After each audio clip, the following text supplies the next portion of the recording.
विश्व को शांति, करुणा और मैत्री का संदेश देने वाले महाकारुणिक भगवान बुद्ध एवं भारत देश में दोबारा फिर से भगवान बुद्ध के सद्धम्म को वापस लेकर के आने वाले परम पूज्य बोधिसत्व डॉक्टर बाबा साहब अम्बेडकर, इनको मेरा कोटि कोटि नमन है। आप सभी साथियों को नमो बुद्धाय, मैत्रीपुंज जय भीम।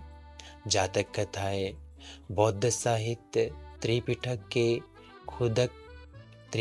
के सुत्त पिटक के खुदक निकाय का 10वां ग्रंथ है, जिसे स्वयं भगवान बुद्ध ने ही कहा है।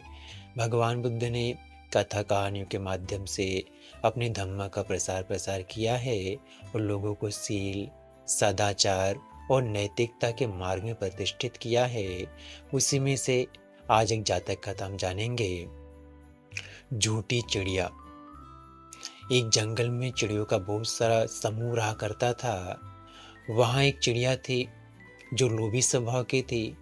वो क्या करती, सड़कों में जो गाड़ी जाती थी अनाज लेकर के, तो उस गाड़ी से जो अनाज गिरता था उसको खाती थी और बड़ी आराम से आनंदपूर्वक रहा करती थी। पर अपनी चिड़ियों के झुंड में आके कहा करती थी कि भाई सड़कों में नहीं जाना चाहिए, वहाँ बड़ी बड़ी गाड़ियाँ चलती रहती है, वहाँ अगर जाओगे तो गाड़ी के पहिए के नीचे आकर के दब कर की मृत्यु को प्राप्त हो जाओगे। ऐसा करके बाकी जो चिड़ियों का ग्रुप था, समूह था, उनका ऐसा ही उपदेश देते रहती थी और स्वयं जाकर के वहाँ का दाना चुगती थी ताकि उसके दाने को कोई और चिड़िया ना चुग ले।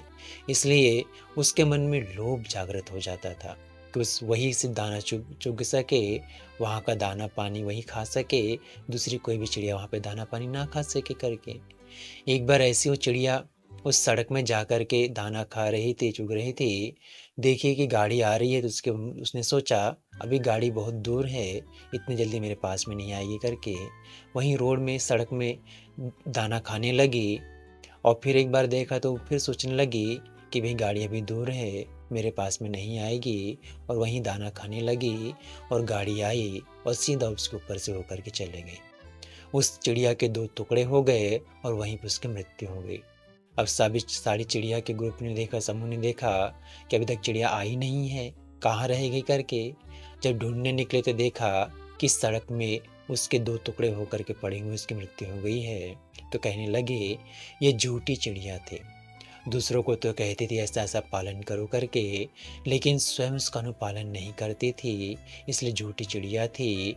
इसलिए मनुष्य को झूठा या अपशब्दों को कभी नहीं कहना चाहिए, झूठी बातों को नहीं कहना चाहिए, बल्कि स्वयं भी सील सदाचार का अनुपालन करना चाहिए और उसके अनुसार ही औरों को सील, सदाचार और नैतिकता के पथ में चलने का मार्ग प्रसिद्ध करते रहना चाहिए। क्योंकि सील और सदाचार ही प्रमुख होता है, महत्वपूर्ण होता है, और भगवान बुद्ध के धम्म में तो सील ही सबसे महत्वपूर्ण होता है।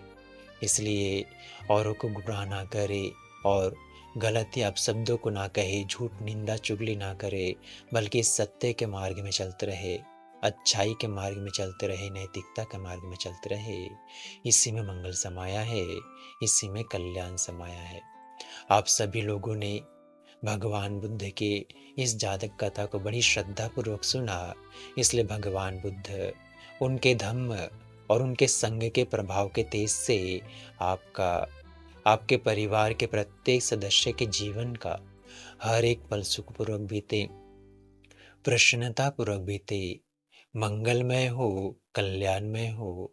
आप सबका मंगल हो, आप सबका कल्याण हो, आप सभी सुखी रहे, स्वस्थ रहे, खुश रहे, आप सभी को सुख, शांति और सुकून प्राप्त हो। भवतु शब्द मंगलं रक्षन्तु शब्द देवता सब बुद्धानुभावेन सदा शुद्धि भवन्तु ते। भवतु शब्द मंगलं रक्षन्तु शब्द देवता सब धम्मानुभावेन सदा शुद्धि भवन्तु ते। भवतु शब्द मंगलं रक्षन्तु शब्द देवता सब संघानुभावेन सदा शुद्धि भवन्तु ते। साधु साधु साधु।